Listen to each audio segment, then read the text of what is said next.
I don't want to. Okay. Yes. Yes. Sure. Why not? Let's do it. All right. Alma, do you want to start us off? Yes. Hello, everybody. My name is Alma. I am my mom's full-time caregiver. I've been a caregiver for about 9 years now. Family caregiver, sandwich generation, the whole bit. So thank you for joining us. Thank you, Alma. And yeah, hi, everyone. My name is Alice, and I'm a clinical social worker and therapist. I specialize in chronic illness and brain health and family caregiving. I'm based in Seattle right now, but I'm originally from the UK, from a city called Brighton. So yeah, I've worked in England, Canada, and the US now, supporting individuals and families who've been affected by Alzheimer's disease and other related dementias. And yeah, I currently serve as the head of clinical services of Magnolia, which is a healthcare organization here in the US that focuses specifically on supporting family caregivers. So I'm just super happy to be here today with you all. I was thinking about it this morning. I first heard about Hilarity for Charity through another nonprofit called Young Timers. If you haven't heard of them, they are an organization that supports folks living with younger onset familial Alzheimer's disease, which is the kind of rare genetic disease of Alzheimer's disease. But HFC holds such a special place in my heart, and for the work that they do for our community. And I'm just so glad that we can share this space today. So I'm glad we could start a little bit early, because 40 minutes is not a lot of time, and I'm a terrible timekeeper. So why don't we jump in? So from the description, I hope you've seen that, you know, Alma and I will be talking about dementia-related behaviors, right, which is a huge topic, which we could spend probably 4 or 5 hours on. So this will be scratching the surface, but, you know, we kind of want to talk about ways to respond, strategies to mitigate some of those more challenging symptoms that come along with caregiving for someone living with dementia. You know, we'll definitely touch upon caregiver stress, and just, I think, you know, just sort of ground us in looking inward as well at how caregiving can affect us, you know, our own bodies, our own minds, and how that stress can really impact us and also our loved ones. And then, you know, we really want to concentrate and interweave in all of that is the motto of HFC's conference today, of just finding joy, right, in some of these darker times, and reframing some of the narratives that, you know, I think we often tell ourselves, society tells us, we hear it from different sources that I think just lead to that added stress, that burnout, and that kind of heavy weight that we find on our shoulders oftentimes as caregivers. Alma and I really also want to make this interactive too, right? We don't want to just be talking at you. So we want to, our aim is to open up this conversation 10 to 15 minutes towards the end. So, you know, if you have questions, comments, also please feel free to kind of use the chat function here as we're speaking. Whatever comes to mind, share your thoughts, you know, share your questions. If there's a certain behavior that you would like us to try and touch upon, like, let us know. You know, we want this to be for you. So so just let us know. And you know, we're hoping that you will leave this workshop feeling supported and inspired and less alone, and just community, right? That's our main goal. So with that, Alma, do you want to start us off by talking a little bit about some of the more challenging symptoms that you've seen with Mum along your journey? Okay, well, right off the bat, has everybody heard about sundowning? You know, do you guys deal with sundowning? Okay, so when I first heard of that term, I was like, what does that mean? First of all, a little bit of history with Mom. Mom has, she's living with FTD. She was diagnosed in 2017, and her original diagnosis was in 2015. She was diagnosed with having alcoholism and depression. So there was a lot of confusion as to what was going on with mom. Mom was really young and she looked normal. So her behavior was just so irrational. And so um, we didn't even think that she had dementia. And when I started doing research about it and we did receive her diagnosis, I started learning about these terms, and sundowning was a big one. I'm like, okay, well, sundowning, I took it literal, like it happens in the evening. Well, mom started sundowning or starts her sundowning at 11 in the morning. So that's when I recognized that she had like a certain threshold of when she was okay. And then once 11 o'clock, noon came around, mom would start to what I would call spiral. And so those early years were very, very hard. Like I didn't understand what was happening. So I made it a point to really start studying my mom. And I recognized that there were certain triggers that would upset her, or not really like upset her, like crying, but I would notice that she would start like hand wringing and like anxious behavior and pacing back and forth. So it took a lot of strategizing throughout the day to figure out what mom liked, what brought mom joy, what brought mom some peace, because all I wanted was to calm her mind. To me, it seemed like her mind was just going. So if your loved one is having issues with sundowning, I highly recommend that you just really study your loved one and see what different activities may spark some kind of interest. For example, my mom, I learned that she liked textures. So she loves yarns. Music therapy is like my saving grace. I also learned that there were different things that would trigger her. For example, flowers. I can't have flowers, even though she loved flowers when she was younger, and she loved receiving flowers and like having a big bouquet for Valentine's Day. I can't have that because she'll just want to move it around and she won't know what to do with it. She just gets so excited that just triggers anxiety. So I'm like, okay, no to the flowers. We'll maybe have like artificial flowers so she can mess with, hide, and do whatever with it. But I just avoid those kind of triggers. Hello to everybody joining us. Hi, everyone. We got started a little early, but not too early. So we were just going through some intros and yeah, Alma, you were discussing sundowning.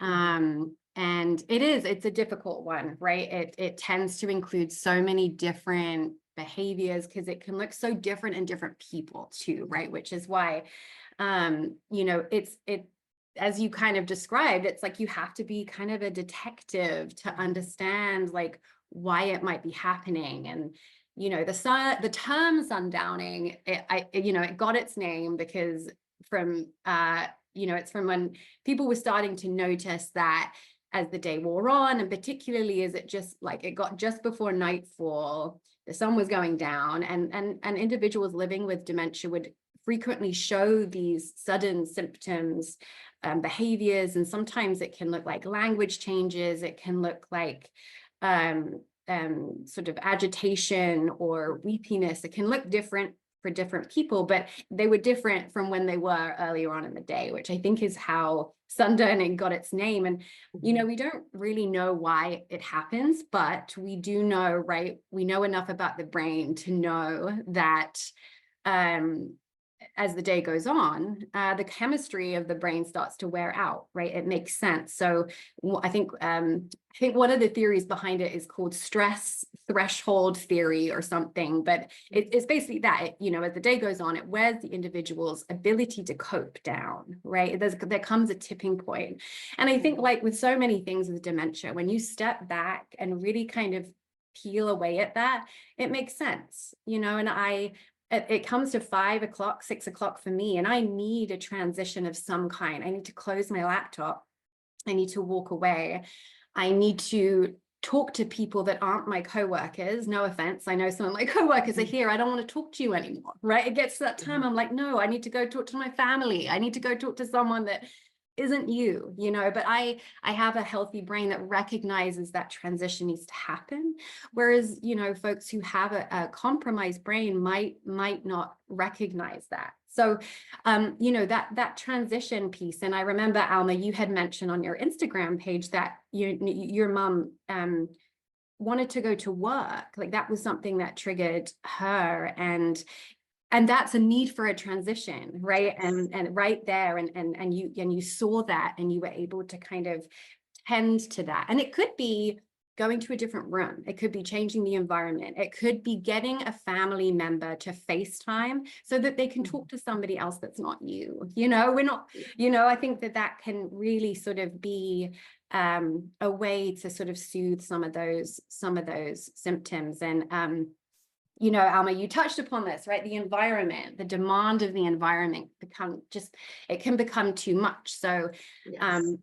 as you can imagine, the brain starts to shut down. And I remember you mentioning the environment and do you want to talk a little bit about how you kind of changed mom's environment to calm that part of her? So going back a little bit, what you mentioned about her wanting to go to work. Yeah. Like around 11 was when she would leave her job. And so I recognize that, okay, that's when she feels like she needs to leave. And so she would always want to exit. So my mom is a big exit seeker. So then I would flip it on her. I'm like, Are you oh, okay? I asked.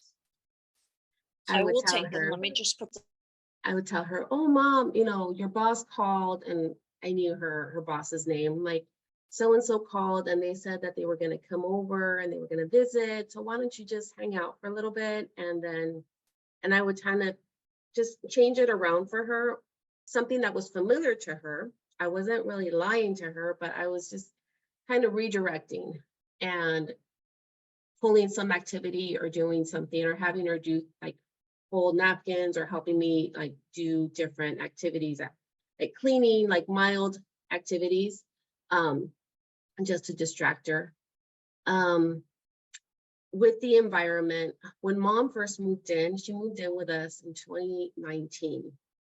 Going back a little bit, sorry. It's a thing, with the diagnosis, we just jump back and forth. There's just so much. After her diagnosis, I had to sell her house. And mom moved in with her sister. So mom was living with her sister from 2015 to 2019. And so I would help support like on the weekends or after work because I was still working full time. And then in 2019, mom moved in full time with us.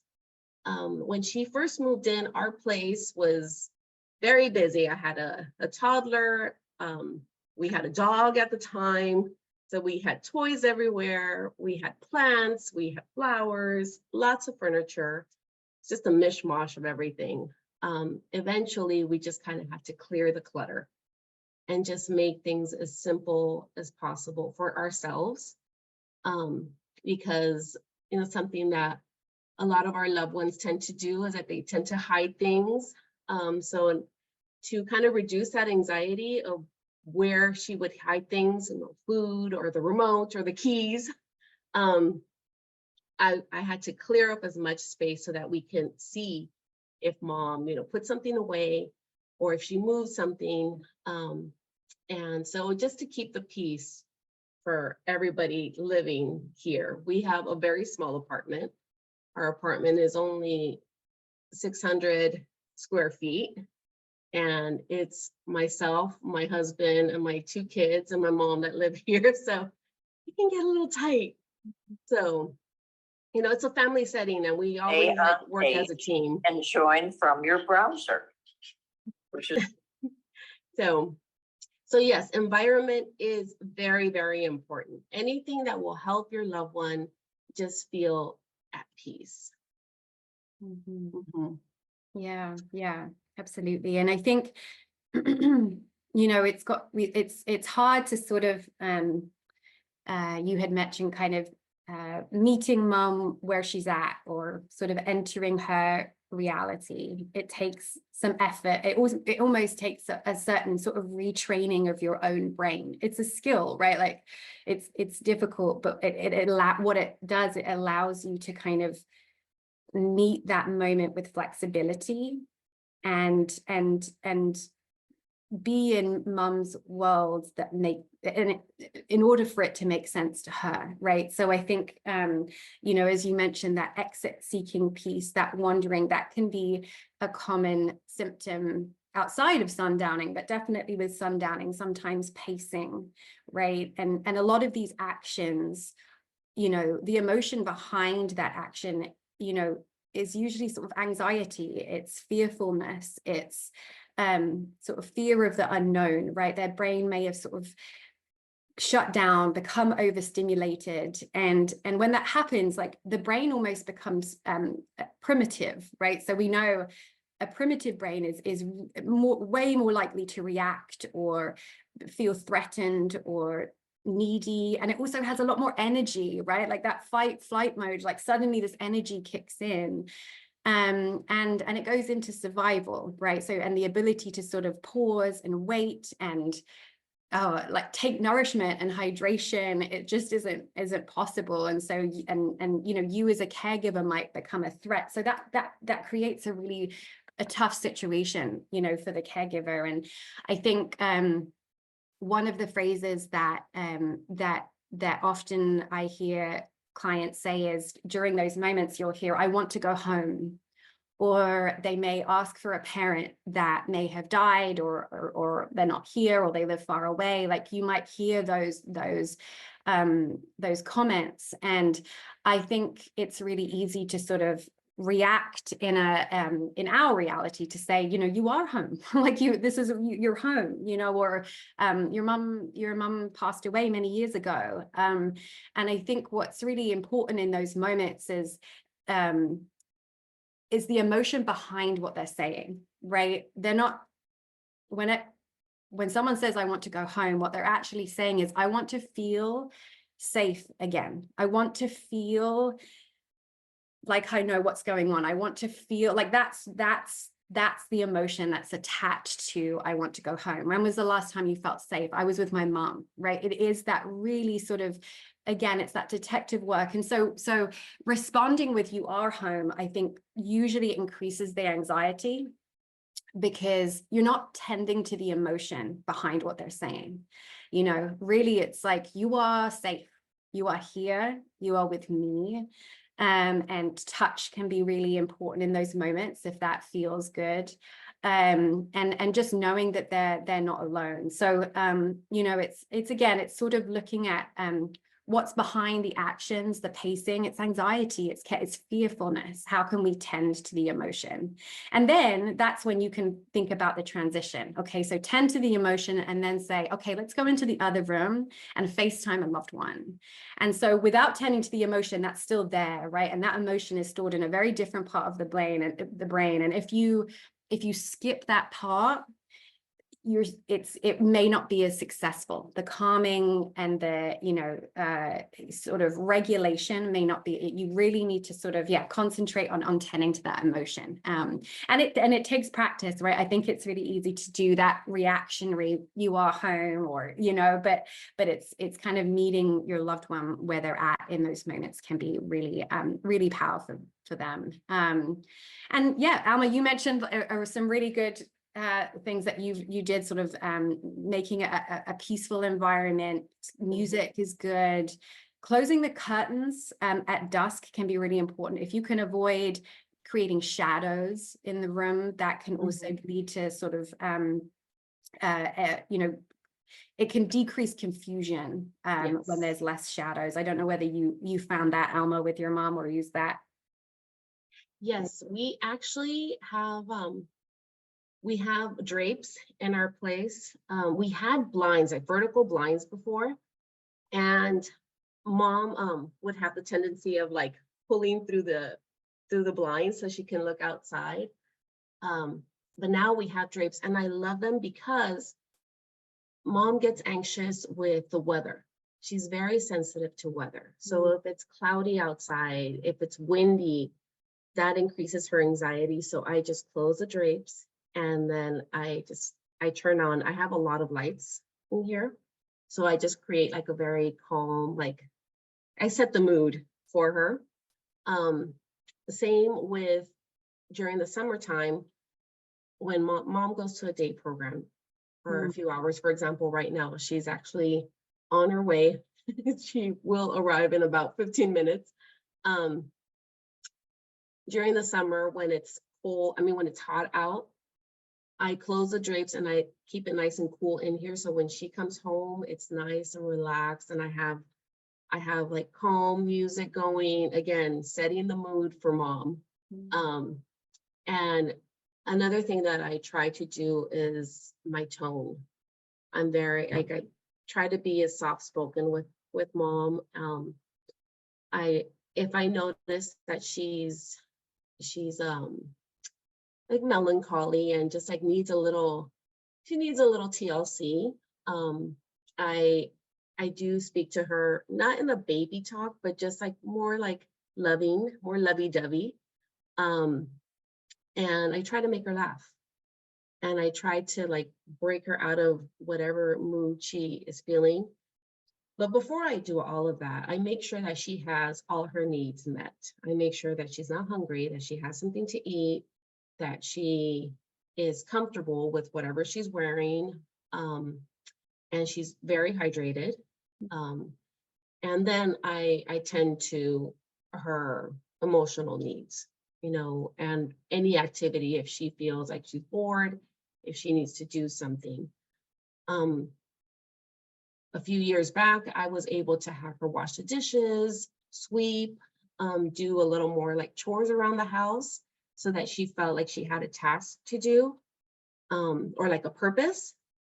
And now as her dementia has progressed and those tasks are a little more challenging, I have her just either fold napkins or towels, some like very like simple tasks, but again, giving her something to do.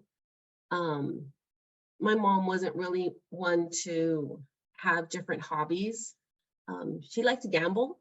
And so I tried playing cards with her, but she didn't find any interest in that. So I'm like, okay, I have to get creative and figure out something else. So again, I lean on music a lot. I lean on textures, things that she can hold on to. If she's feeling anxious, I notice that if I give her yarn, she'll start pulling at it. And so that like gives her that release that she needs. It may be like just a simple, it may not like completely give her like a full task, to do, but just having her like release that frustration with something helps. And then it'll take a few minutes and then she's fine.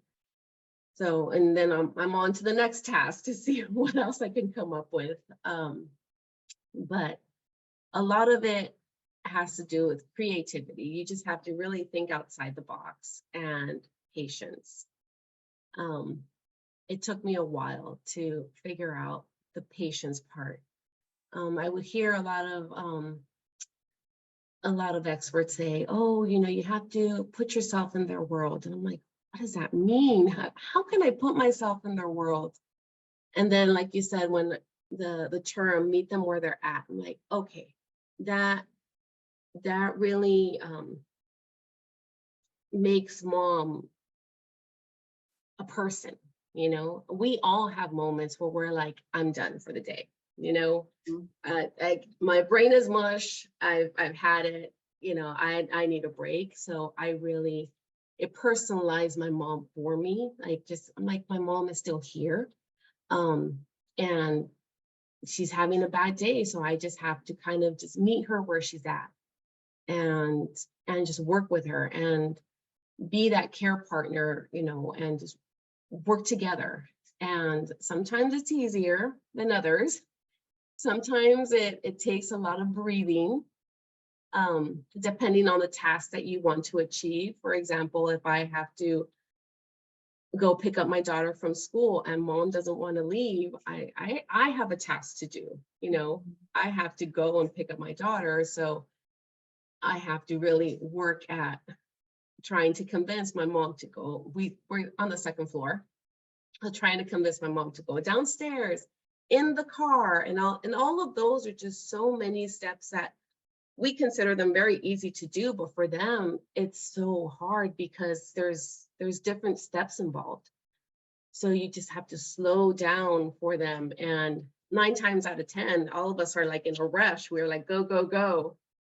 So again, it takes a lot of patience just to, you know, it's okay to slow things down and allow yourself enough time to give them the time that they need to process. Thank you. Mhm.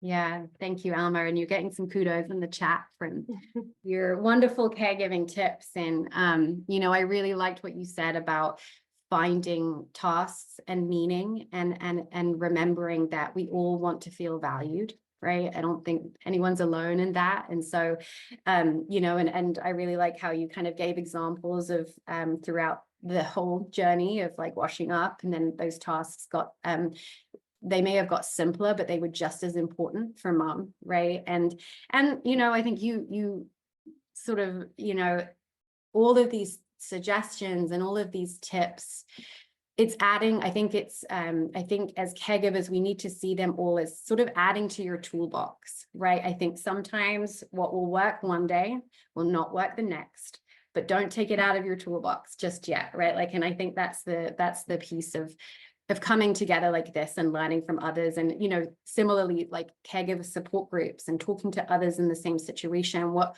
that does is not only does it, you know, build your support network, but it creates this this ability to add different creativity pieces to your toolbox, because this is hard, right? Like creativity just in essence takes energy, and if you're caregiving for someone 24/7, like that can be draining. And so Alma, the things that you share, you know, can just help others who are in that same situation. And you know, I think it's really invaluable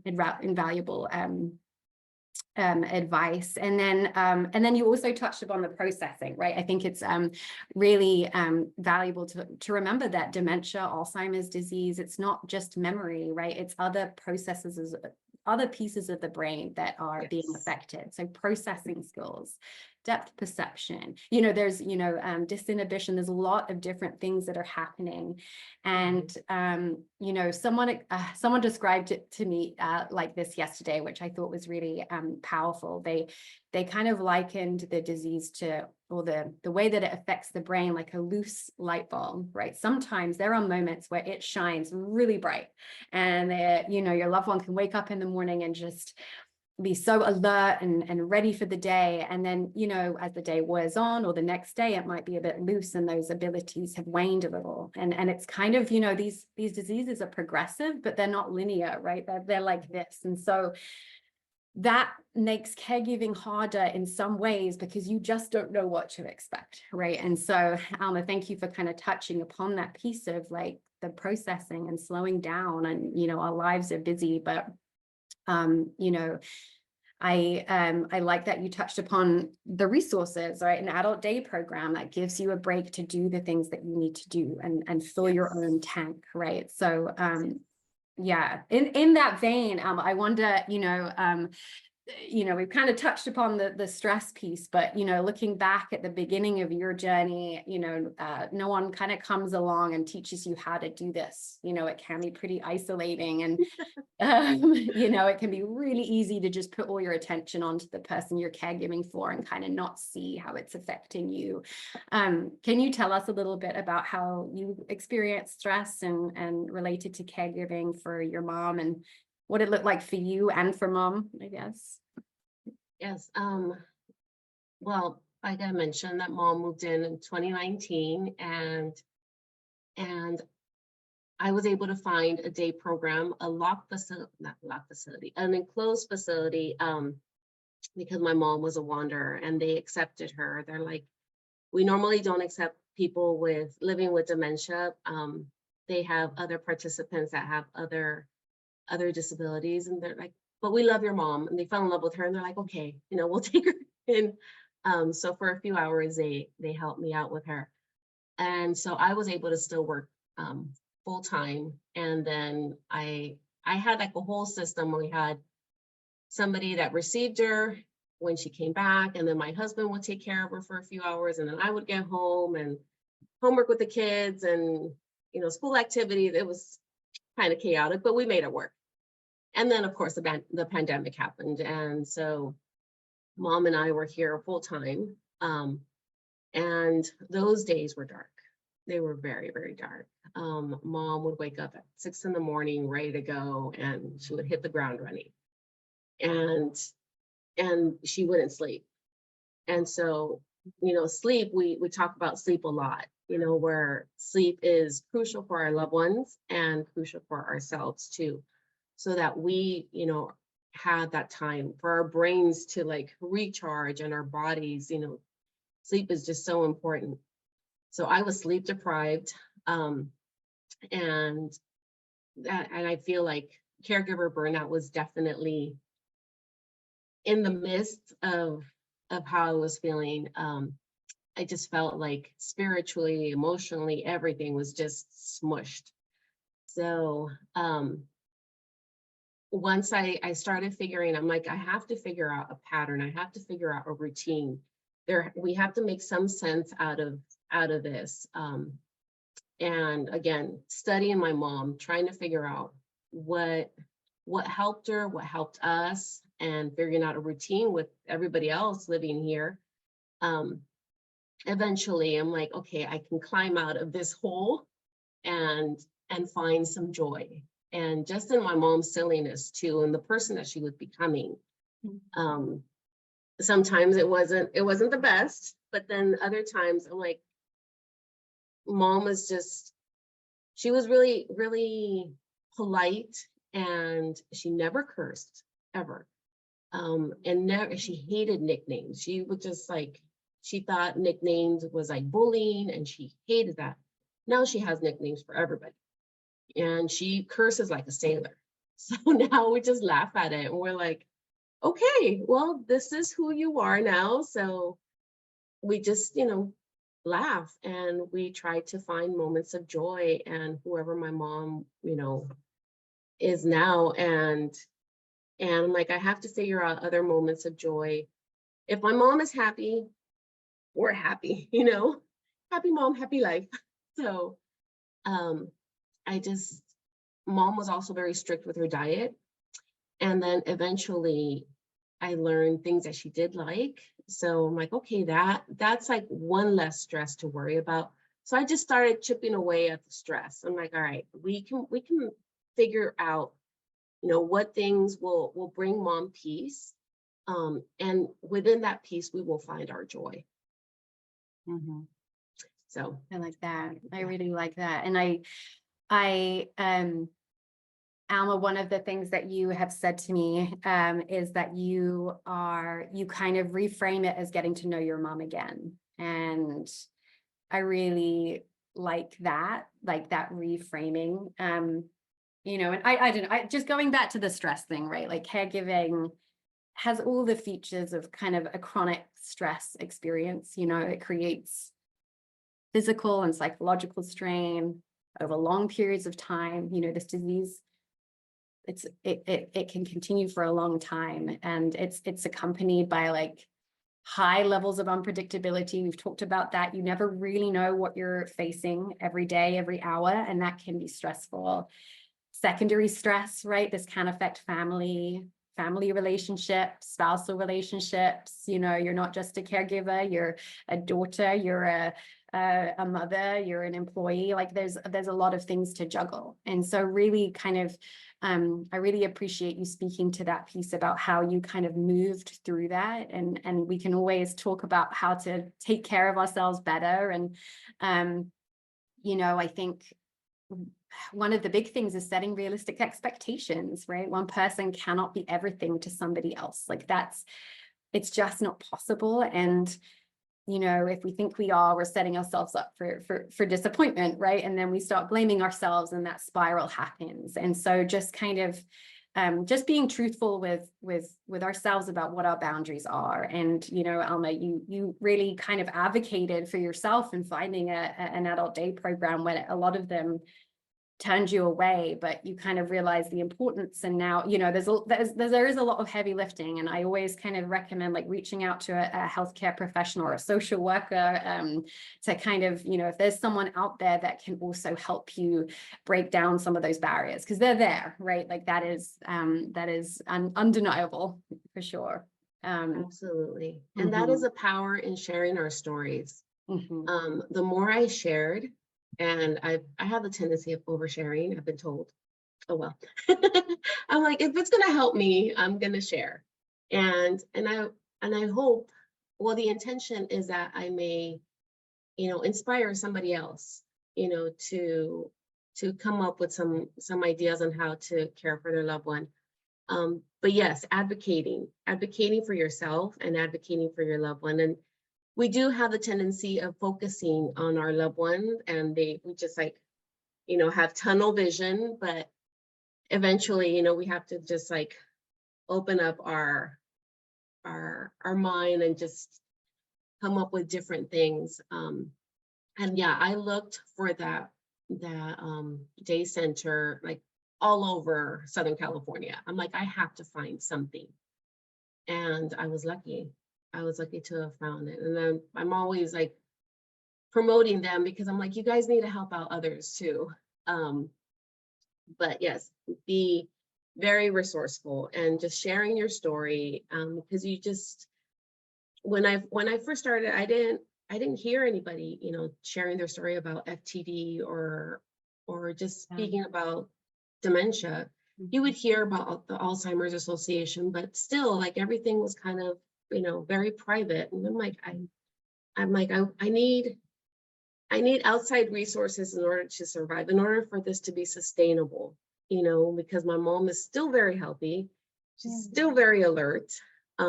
So I need to make sure to make this work. I want to thrive. I don't just want to survive, you know. I want to live thriving. I want my children to feel that, you know, it's not the end of the world. Like, you know, just because you receive a diagnosis, that's it, you know. And that's how we felt in the beginning. We're like, oh my God, what are we going to do? But life goes on. Life goes on. I signed up my little girl for volleyball, where she's on a traveling volleyball team. I'm like, all right, I don't know how we're going to do this. We're going to make it work. My husband is going on a guy's trip in a couple of weeks. He has this guy's trip that he goes to the Dodger spring training every year. He's been doing it for 10 years. I'm like, you're going, you need the respite, you know. And I get my respite in sharing my story and just communicating with you all. You know, that's my self-care. I just love, you know, meeting people and just being around town. I'm in LA, I'm based in LA, so I'm always sharing different things about the city, and just, you know, sharing different locations, libraries, something calming, you know, like if somebody's gonna live their life vicariously through the pictures that I post, why not, you know? So those are my joys. That's how I find joy. And also in caring for mom and bringing her joy too, that she's still here. I'm still going to take her out. And normalize dementia. You know, she is still very much alive, and family members are welcome to come in and visit. You know, why not? You know, why not try different things? So yeah, no, I love that. And you know, your the reels that you share on the Instagram page really like emanates with, you know, it's a reframing that I really appreciate, and I'm sure a lot of your followers do, about, you know, you create this like positive outlook, and it's really easy, right, with this stuff. And, you know, I think Trevor Noah in his session kind of pointed to this, where sometimes it's humor or can be used as kind of a distraction, but actually what you do is you're not denying the situation, right? Caregiving is hard.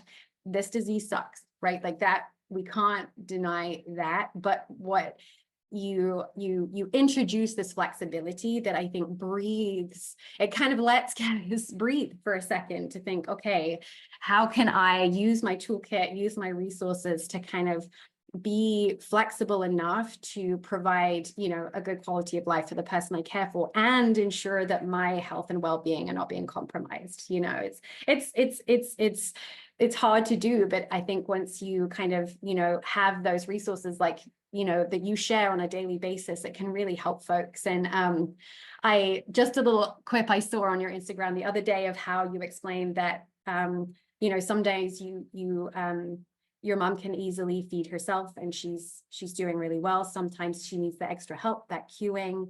And then there's some days she can't do it at all. And I can't remember how did you reframe that? It was just so wonderful.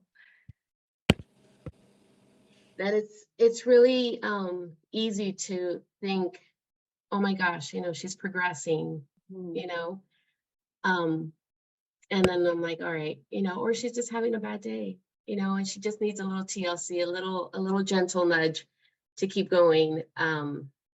Yeah, some mornings and my mom will get up on her own, and more she waits for me to go and help her out of bed. And it's very easy to like kind of put yourself in that and have those thoughts of like, oh my goodness, you know, are we going into the next phase? But the reality is always there. You know, it's that anticipatory grief. But you know, I'm like, well, at least my mom, I'm here to take care of my mom. My mom has me, and that's where I flip it. I'm like, mom has me. I'm here to support her. I'm here to be with her. I'm here to encourage her. And likewise, and we'll figure this out together. Looking at the time, so let's wrap up. Alma, do you have any closing comments? Well, first and foremost, thank you for coming. And I hope that I was able to provide some inspiration, and you're welcome to follow me along on Mom Has Dementia. And I also have another page called Caregiver Comadre, where I provide resources, local resources, or, you know, anything that I see and I love to share. Yeah, Alma, do you want to put your Oh, Instagram yes. in the chat? Yes. And I'll just put my website in there too, just to show. But thank you everybody for attending. It has been a pleasure to share this space with you, and I hope you enjoy the rest of the HFC CareCon. And I know caregiving can be a bit of a thankless job sometimes. So if you just hear it from me today, thank you so much for everything that you're doing for your loved ones. And thank you for being here and showing up for each other. It's been a real pleasure, and have a good rest of your day. Thank you, everybody. Happy Valentine's Day. Happy Valentine's Day. Bye.